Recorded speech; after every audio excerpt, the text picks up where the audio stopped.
The second capability that really separates the more forward-leaning organizations from the ones who aren't getting some of this money is the ability to use new analytical capabilities. And that's really the heart of what we're going to discuss today, because in the past, the ability to consume that data was a big problem, but also the ability to analyze it on a repeatable basis. You might have 3, 4, even 10 people who are business analysts, and all they're doing is transforming and cleaning up and processing these data sets.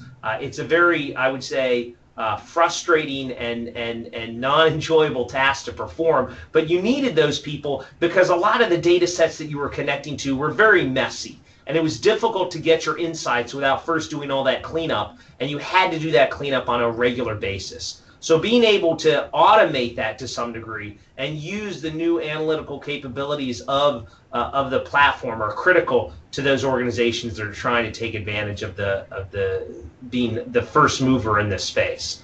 And finally, the final differentiator between the companies that get it and the companies that don't is that rather than having a small subset of people who had access to this information, they tried to democratize that data across the organization. I'll use the driver mentality again. If only 1 or 2 people in the organization were aware that some routes were more profitable than others, then that's not going to really spur a change organization-wide for how that's thought of. But if every single person, from the CEO down the person driving the truck, was aware of that data, it suddenly becomes a different matter. Because then you have people who are saying, well, I want to make my particular geographic patch more profitable. What mechanisms can I use to do that? Or I want to be able to make my business unit more efficient at what they're doing. Maybe the data sources that I'm looking at aren't even data sources inside my environment. Maybe I'm looking at publicly held data,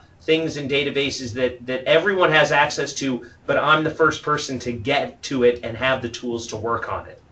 And what we've seen is if you silo those data tools to a small subset of analysts, to 4 or 5 or 10 people rather than the entire organization, you miss out on a lot of innovation that other people in the organization could be taking advantage of.